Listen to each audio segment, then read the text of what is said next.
Hello विद्यार्थियों, once more I welcome to all of you in my channel. हम लोग पढ़ना स्टार्ट करते हैं इंग्लिश का अगला टॉपिक। हमने पढ़ रखा है प्रेजेंट परफेक्ट टेंस और आज से स्टार्ट करते हैं पास्ट परफेक्ट टेंस।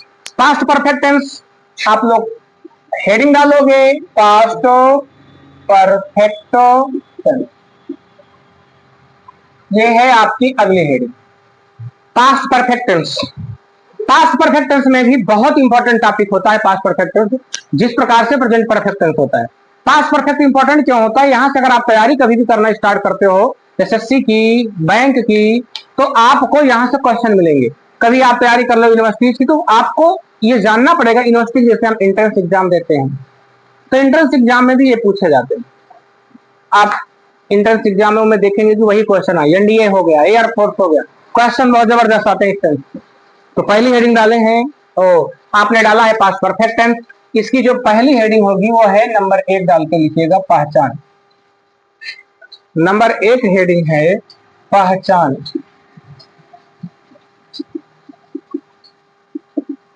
ठीक, पहले हम लिख देते हैं, उसके बाद आप लिखिए। पहले आप सिर्फ सुनते रहिएगा। इसमें आता है चुका था, चुकी थी,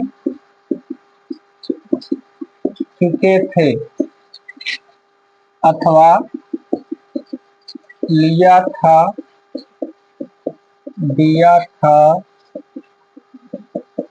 किया था। अभी लिखना नहीं, सहायक क्रिया केवल हैड होती है। हैड का प्रयोग सभी प्रकार के कर्ताओं के साथ होता है। ठीक, इस टेंस में क्रिया का तीसरा रूप प्रयोग होता है। तीसरा रूप प्रयोग होता है। ठीक, अगले पॉइंट पे हम लोग लिखेंगे इसमें 2 क्लास होते हैं। कितने क्लास होते हैं? 2। जो हिंदी वाक्यों में जब कामा पहले कामा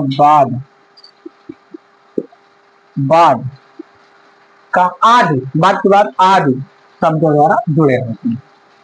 अब पहले क्लास का नाम होता है प्रिंसिपल क्लास। प्रिंसिपल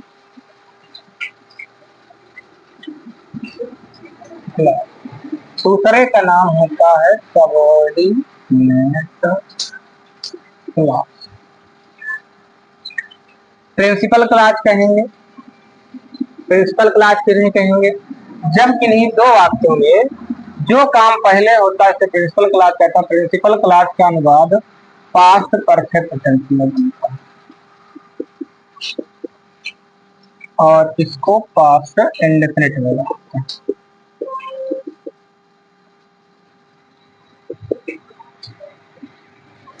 ठीक, आगे आप कैसे लिखोगे वो सुनिए। इसको आप कैसे लिखेंगे, कैसे नहीं लिखेंगे, ये आप देखिएगा। तो स्टार्ट करते हैं हम लोग। नंबर 1 आप डाले हैं हेडिंग पहचान। इसमें आप क्या लिखेंगे? ऐसे हिंदी वाक्य, ध्यान से लिखना स्टार्ट करना। ऐसे हिंदी वाक्य जिनके अंत में मुख्य क्रिया के साथ क्या लिखेंगे? ऐसे हिंदी वाक्य जिनके अंत में, तो फिर से सॉरी थोड़ा मिस्टेक आ गया, फिर सुने। ऐसे हिंदी वाक्य जिनके अंत में मुख्य क्रिया के साथ चुका था, चुकी थी, चुके थे, अथवा लिया था, दिया था, किया था आदि शब्द आए तो पास्ट परफेक्ट टेंस कहलाता है। अगला नंबर लिखिएगा, नंबर 2 डाल के इस टेंस की सहायक क्रिया केवल हैड होती है।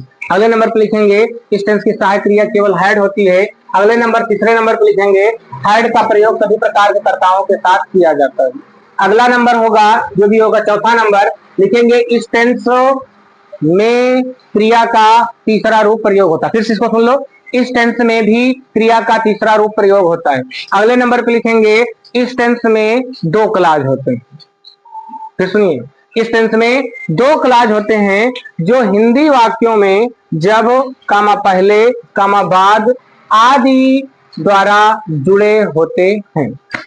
अगले नंबर पे लिखेंगे, अब वो 2 क्लास कौन कौन से हैं? हेडिंग डाल के लिखिएगा प्रिंसिपल, और ये क्लास की मीनिंग बगल में उतार दीजिएगा।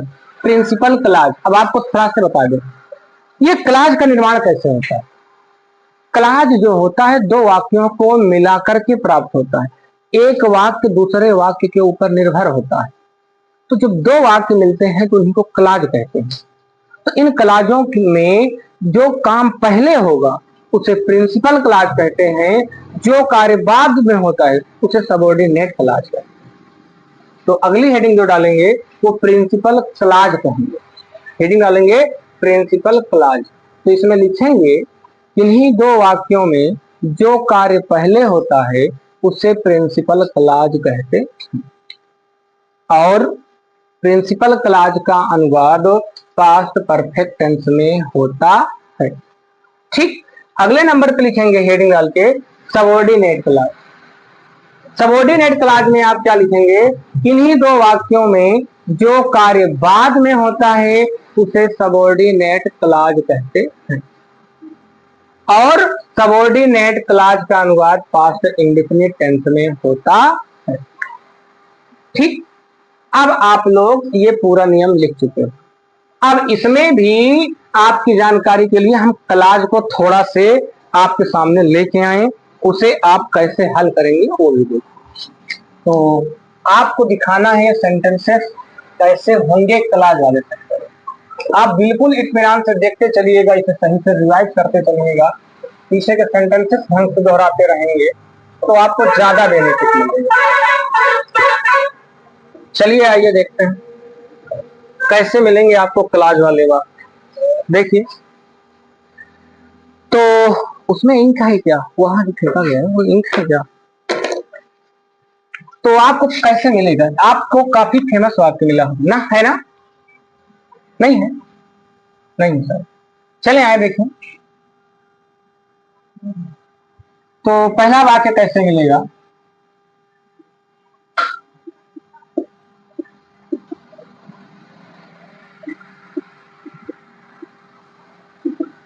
राम के जंगल में पहुंचने से पहले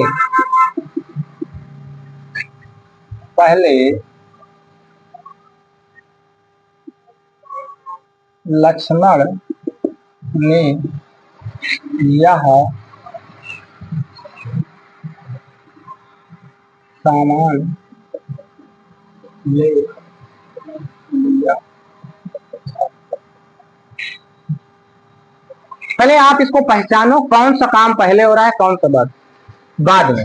यहां पहले शब्द आया है, सॉरी यहां पहले शब्द आया है ये।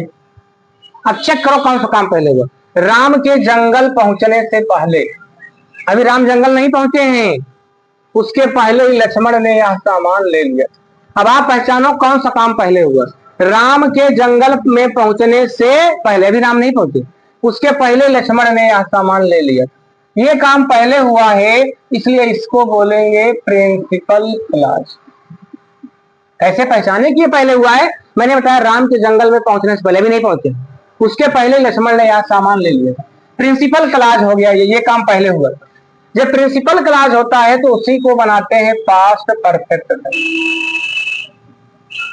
और जो काम बाद में होता है उसी को बोलते हैं सबऑर्डिनेट क्लाज। सबऑर्डिनेट क्लाज को बनाते हैं किस टेंस में विद्यार्थियों, पास्ट इंडेफिनिट टेंस। ये ऐसे ही विधिवत लिखिएगा, एक सेंटेंस ऐसे लिखिएगा, और एक ट्रिक सीख लो। अगर पहले आए पहले तो याद रख लेना, हमेशा इधर वाले को आप प्रिंसिपल क्लाज कहेंगे, पहले के इधर वाले को सबऑर्डिनेट क्लाज कहेंगे। अब अंग्रेजी बनाने के दो नियम, या तो इस टेंस के, खास करके इस टेंस के या तो शुरुआत आगे से करो या तो आप पहले के बाद से करो। तो अब आपका एक और क्वेश्चन आ सकता है मेरे विचार, तो बिल्कुल जड़ में जाकर के खत्म करो टेंस को। अंग्रेजी इसीलिए मैं कहता हूं अगर आप ढंग से पढ़ रहे हो तो एकदम जड़ से जाके खत्म करो, एक एक पॉइंट को क्लियर करो। अब आपका एक क्वेश्चन आ सकता है, सर इसमें दो वाक्य कैसे हैं, आप बता सकते हो। तो दो वाक्यों का निर्माण तभी होगा जब एक कर्ता मिले और दो कर्ता और दो क्रियाएं मिले। कैसे, पहले के आगे वाले में देखो, जैसे राम एक कर्ता है, पहुंचना एक क्रिया है, तो एक कर्ता एक क्रिया मिल गई, दूसरा कर्ता कौन है, लक्ष्मण, दूसरी क्रिया क्या है, लेना दो कर्ता दो क्रिया मिल गई, यानी कि दो वाक्य। ठीक, और आपको जानकारी के लिए ये भी याद रखिएगा कि पहले के इधर भी एक वाक्य मिलता है, पहले के बाद भी। तो मैं इसको पहले आपको सामने ट्रांसलेट करके दिखाता हूं। यहां पर पहले के बाद जो लिखा मिलेगा, कर्ता पहचानना जानते हो, पहले के बाद वाले में पहले कर्ता पहचानना चाहिए। जो काम करता है उसे करता है, कर्ता कहते हैं। लक्ष्मण ने यह सामान ले लिया था, तो लेने का काम कौन कर रहे हैं? लक्ष्मण। तो कर्ता लक्ष्मण हुआ।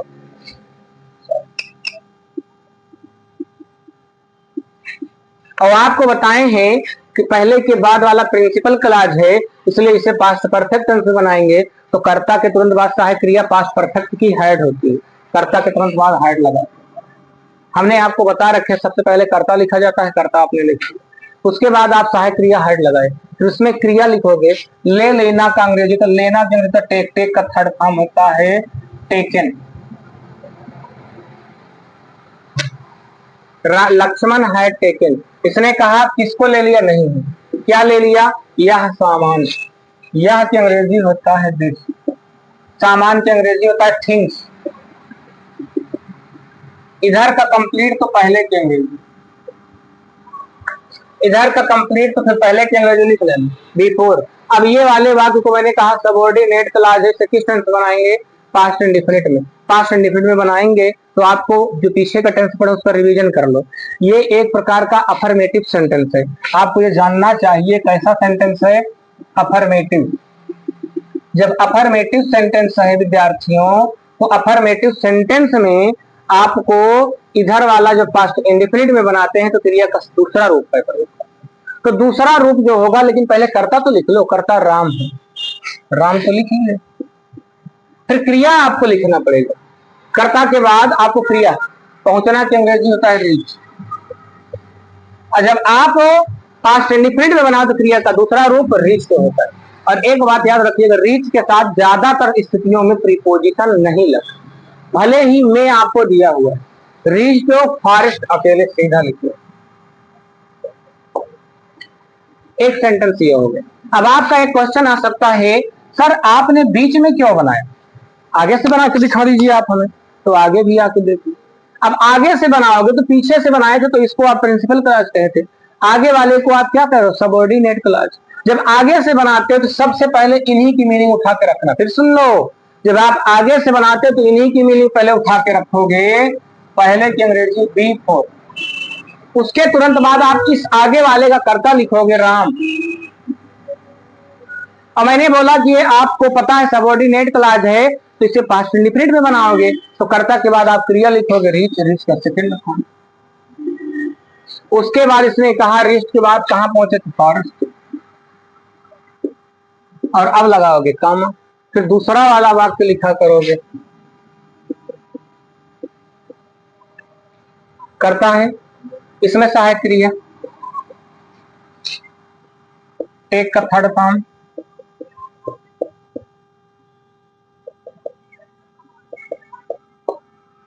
अगर आप नोटिस करें, न समझ फिर तो बताएं, आपको फिर से एक बार देखना है। सबसे पहले इसको आगे वाले को लिखने के लिए कर्ता बिफोर को पहले लिखते हो, फिर कर्ता लिखते हो राम, फिर क्रिया लिखते हो पहुंचना की रीच, रीच का सेकंड फॉर्म रीच, उसके बाद फॉरेस्ट बचा है तो फॉरेस्ट को लिख लोगे। फिर आप पहले तो आगे लिख ही चुके हो, फिर कामा लगाओ, कामा लगाते हैं आगे करने पर। फिर इसको आप पास्ट परफेक्ट में बनाए तो इसे प्रिंसिपल क्लॉज मानते हो, तभी पास्ट परफेक्ट में बनाए हो, तो कर्ता लिखोगे लक्ष्मण, पास्ट परफेक्ट के साथ क्रिया हेड, फिर क्रिया लगाओगे लेना की टेक का थर्ड फॉर्म टेकन, यह समान कर। अब आप लोग अगले वाले की ओर बढ़ेंगे। अगला सेंटेंस और भी देख लो, काफी फेमस सेंटेंस है, लोग कभी काफी बार पूछते हैं। गांव के जो बाबा दादा होते हैं वो आपसे यही पूछते हैं घुमा घुमा, क्या पूछते हैं देख लो।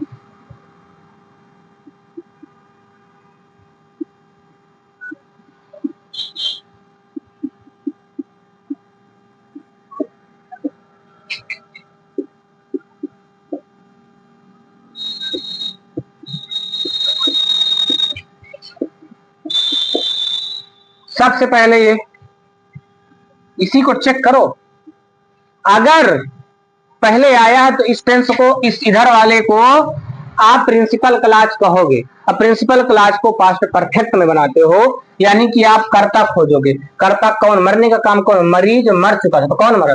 मरीज। तो कर्ता कौन है? मरीज, द पेशेंट।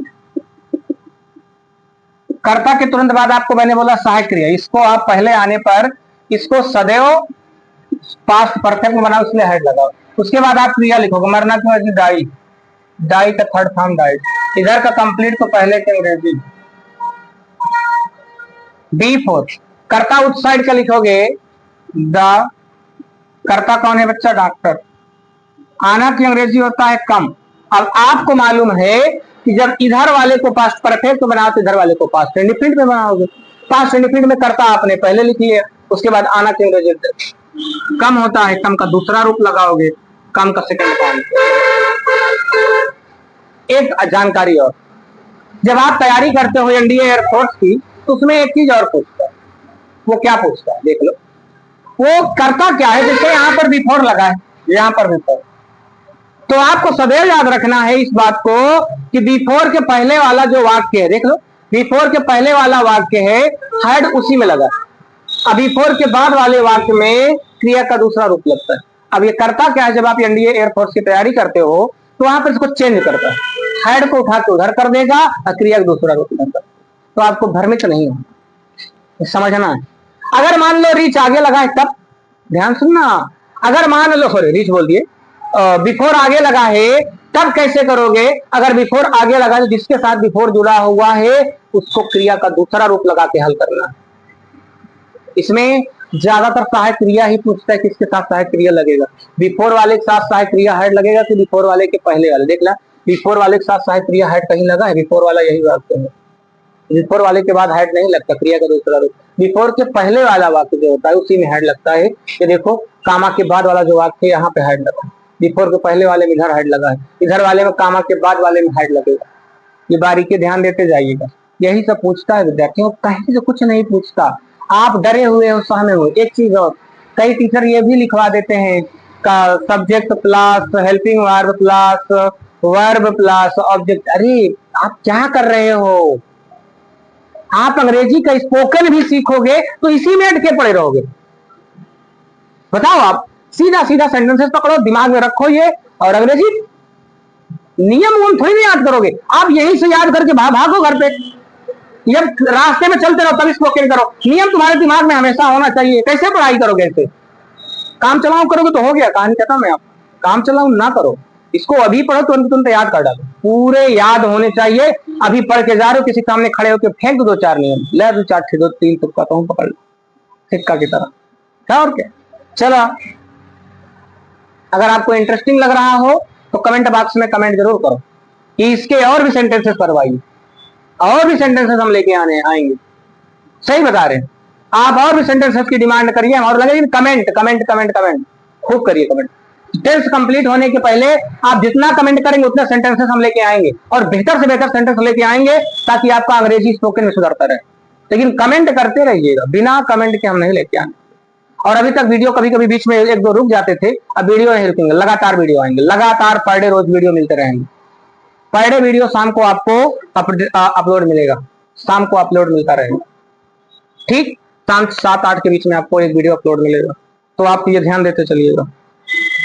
ठीक है, आगे बढ़ते हैं हम लोग। इसके सेंटेंस आप देख लो, इसका सेकेंड टाइप तो बताया नहीं, देख लो सेकेंड वाला। अगर आगे से करोगे तो द डॉक्टर। बच्चे, पहले के इधर वाला वाक्य पास्ट इंडिफिनिट में बनता है, सदैव याद रख लो। द डॉक्टर कम का सेकेंड फॉर्म थे। अब लगाओगे कॉमा, इधर वाले को बनाओगे द पेशेंट, सहायक क्रिया है, मिटा रहे हैं। अफर्मेटिव सेंटेंस है ये। इसका अगला पार्ट आप देखिए,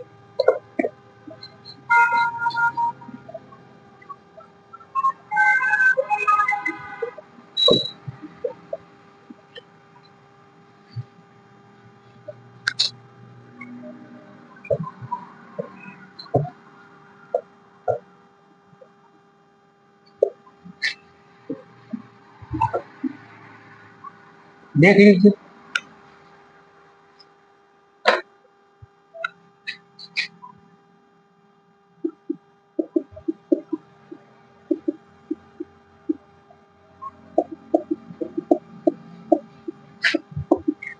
आपके स्कूल पहुंचने से पहले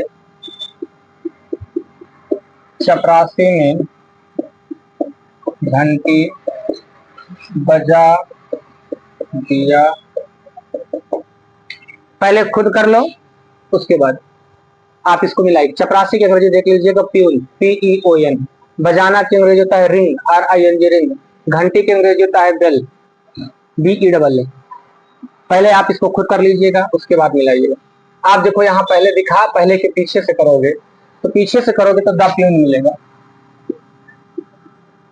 उसके तुरंत बाद सहायक क्रिया लगाएंगे, उसके बाद आप क्रिया लगाएंगे। रिंग का थर्ड फॉर्म रैंग होता है, बेल मतलब होता है घंटी। हाँ, एक चीज आप जान लो, किसी भी नाउन हो, काउंटेबल हो, अनकाउंटेबल हो, अगर आप उसके पहले ए आयन दा में से कोई एक चीज लगाइएगा, इसे अकेले नहीं रख सकते, बेल अकेले नहीं लिख सकते, या तो ए बेल या तो दा बेल। दा का मतलब होता है कोई फिक्स बेल है जो चपरासी बजाता है। फिक्स मतलब जो स्कूल में लगी है, ये नहीं कि चपरासी कोनो भी घंटी लागी मत बजा के चला गया, नहीं, जो कोई फिक्स बेल है उसी को बजाएगा। ठीक, आगे बढ़ते हैं। तो the peon had ring wrong रंग, गलत लिख दिए, ये रंग रंग द बेल। फिर सुनो, कर्ता लिखेंगे, कर्ता द प्यून है, सहायक क्रिया हैड लगाएंगे, फिर क्रिया लिखेंगे रंग, उसके बाद द बेल। इधर का कंप्लीट हो गया। तो B4 कर्ता, पहुंचना की अंग्रेजी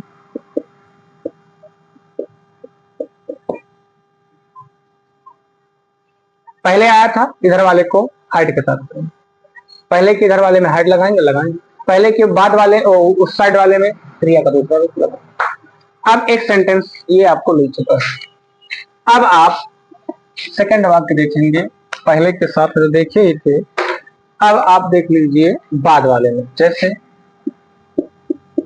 मेरे खाना खाने के बाद मुकेश ने यह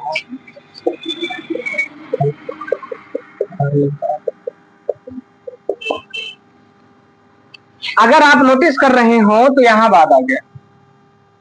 चेक करो कौन सा काम पहले हुआ। मेरे खाना खाने के बाद, यानी कि हम खाना पहले खा लिए, खाने के बाद मतलब पहले हमने खाया, उसके बाद मुकेश ने फल खरीदा, यानी कि ये काम पहले हुआ। अगर ये काम पहले हुआ तो इसी को बोलेंगे प्रिंसिपल क्लॉज, और प्रिंसिपल क्लॉज को पास्ट परफेक्ट, और ये काम बाद में हुआ तो इसी को बोलते हैं सबऑर्डिनेट क्लॉज।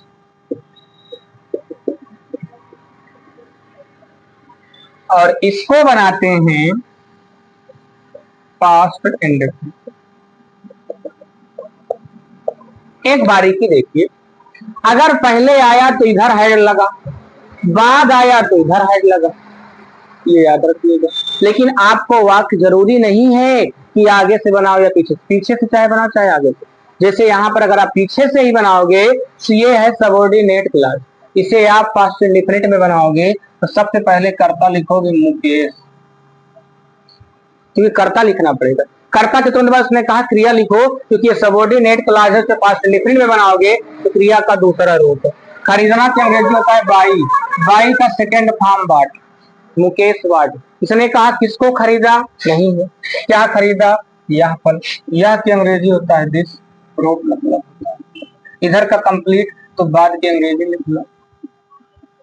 अब इधर वाले का कर्ता लिखोगे, कर्ता के रूप में मेरे खाना खाने के बाद, तो मेरे कर्ता है। अब आपका एक क्वेश्चन आ सकता है, सर मेरे की अंग्रेजी क्या होती है? मेरे की अंग्रेजी माई भी होती है, मी भी होती है। तो आपको अगर बताएं यही माई या मी अगर कर्ता के रूप में आए तो इसे आई कहते हैं, तो यहाँ मेरे की अंग्रेजी आई लगती है।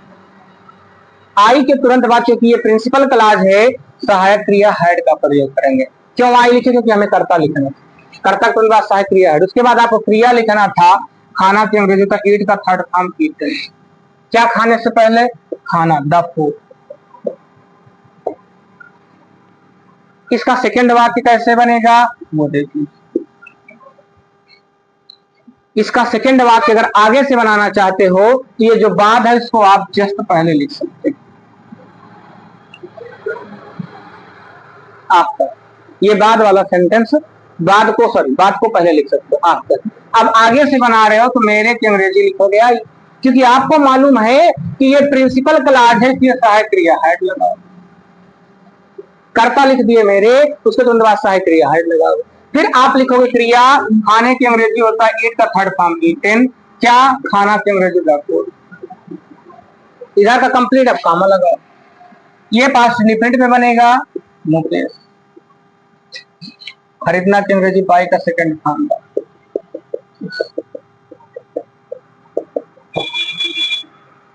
बताइए कोई समस्या। एक बारीकी मान लो, अगर अंग्रेजी अकेले तो अपने लिखा में ले जाए, देख लो। अगर आफ्टर आया तो आफ्टर के इधर वाले में हेड लगा है, लेकिन इसमें देखो बिफोर आया तो बिफोर के इधर वाले में हेड लगा। आफ्टर आए तो आफ्टर के बाद वाले में हेड, इधर क्रिया का दूसरा रूप। अगर मान लो आफ्टर यहाँ लिखे हो तो आफ्टर के तुरंत बाद हेड लगा है, इधर क्रिया का दूसरा रूप। तो टाइम कितना है इसमें देख लीजिए, इसमें 28 मिनट। तो आगे अगर देखें तो ये सेंटेंस आपको मिल चुके हैं। अब अफर्मेटिव सेंटेंस इस तरह के आएंगे तो बना लेंगे। एक दो वाक्य इसमें काम और दे सकते हैं, और देख लीजिए।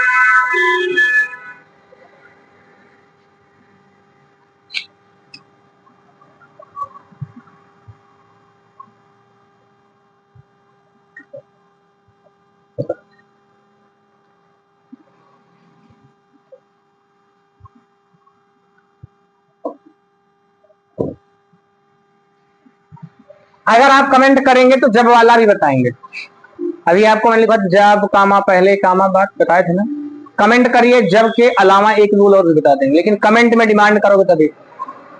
कम से कम हमें 20 कमेंट दिखे, 20-30 कमेंट, तब मैं कर दूंगा, उसको भी बता दूंगा। और पीछे भी एक सेंटेंस छोड़े, अगर आप उसका कमेंट करोगे, डिमांड करोगे तो हम कर देंगे उसको। आगे आओ देखो।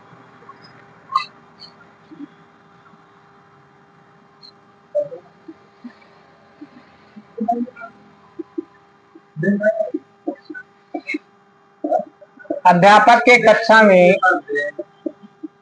प्रवेश करने के बाद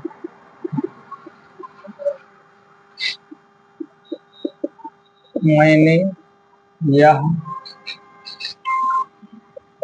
चाकू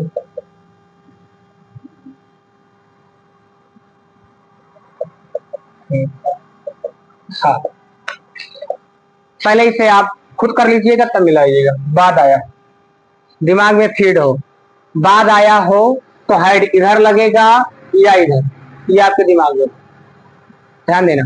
पीछे से करेंगे तो चेक कर लिया करो कौन सा काम पहले हुआ। अध्यापक के कक्षा में प्रवेश करने के बाद, उसने पहले प्रवेश किया फिर मैंने चाकू फेंका, यानी कि ये बाद में हो रहा है, ये काम बाद में हो रहा है। तो मैंने की अंग्रेजी लिखेंगे आई, फेंकना की अंग्रेजी का थ्रो, थ्रो का सेकंड फॉर्म, ये सबऑर्डिनेट क्लॉज है, सेकंड फॉर्म थ्री होता है। आई थ्रू दिस मतलब या, नाइट मतलब होता है चाकू। इधर का कंप्लीट, आफ्टर की अंग्रेजी होता है बाद, अध्यापक की अंग्रेजी तो होता है टीचर, सहायक क्रिया हेड, प्रवेश करना की अंग्रेजी होता है इंटर द क्लास। ठीक, ये सेंटेंस कंप्लीट हो गया। अगर आपको अगला सेंटेंस देखना है तो निगेटिव देख सकते हो, उसके बाद इंट्रोगेटिव। तो निगेटिव देख लीजिए, उसके बाद इंट्रोगेटिव सेंटेंस पे कल पे बताएंगे। दिखा है क्या? चले तो निगेटिव बता देते हैं। जितना कमेंट करेंगे उतने ज्यादा प्रैक्टिस करवाएंगे, और खास करके इस टेंस में बिना प्रैक्टिस के नहीं हो पाएगा, बहुत प्रैक्टिस चाहिए। अंग्रेजी का ही मतलब ही है प्रैक्टिस। अंग्रेजी में एक कहावत है, practice makes person perfect and perfect. अगर आप चाहो कि टेंस के रूल पढ़ के छोड़ दो तो आपको किसी काम की नहीं है। आप हाई स्कूल में हो, इंटर में हो, प्रैक्टिस करो, खूब प्रैक्टिस करो। आप कहें तो हम पैसेजेस ले लाके आपको, लेकिन कमेंट करो, आप पढ़ो कमेंट करो, पैसेजेस ला के हम आप लोग को प्रैक्टिस करो। Without comment I can't do anything, without comment, याद रख लीजिएगा। आगे देखें तो और सेंटेंस देख लें, उसके बाद हम आप लोग को इसका नेगेटिव सेंटेंस बताते हैं।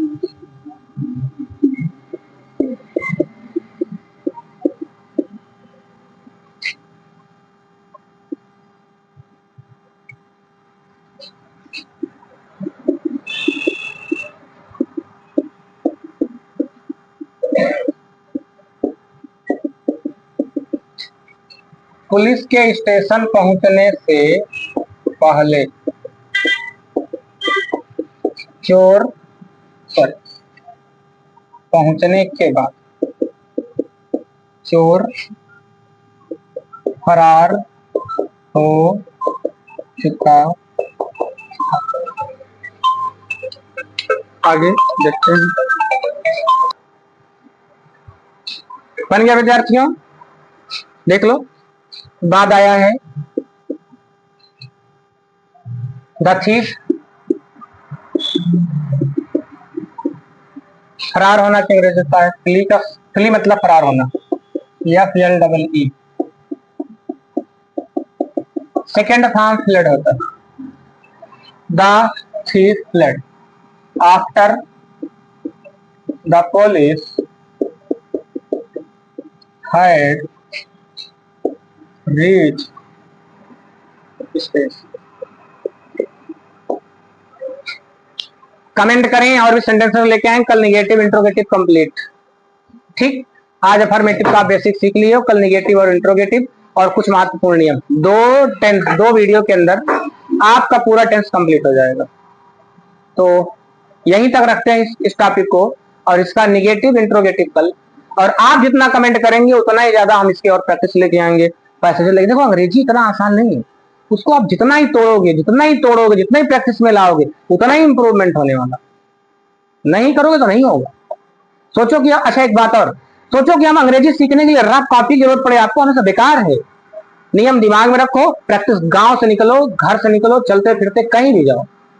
यहाँ तक कि जानवर को आप लोग देखते रहो, जानवरों को आप लोग घर पे काम करते होंगे, कुछ ना कुछ फैमिली के काम करते हैं, उसमें काम करते रहो, आप अंग्रेजी को हमेशा लेते जाओ।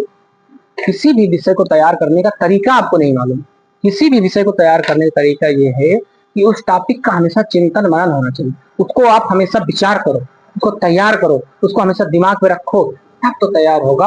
आप हवाई पढ़ाई जो कर रहे हो इससे कुछ नहीं बने, कुछ भी नहीं, कुछ नहीं कर पाओगे।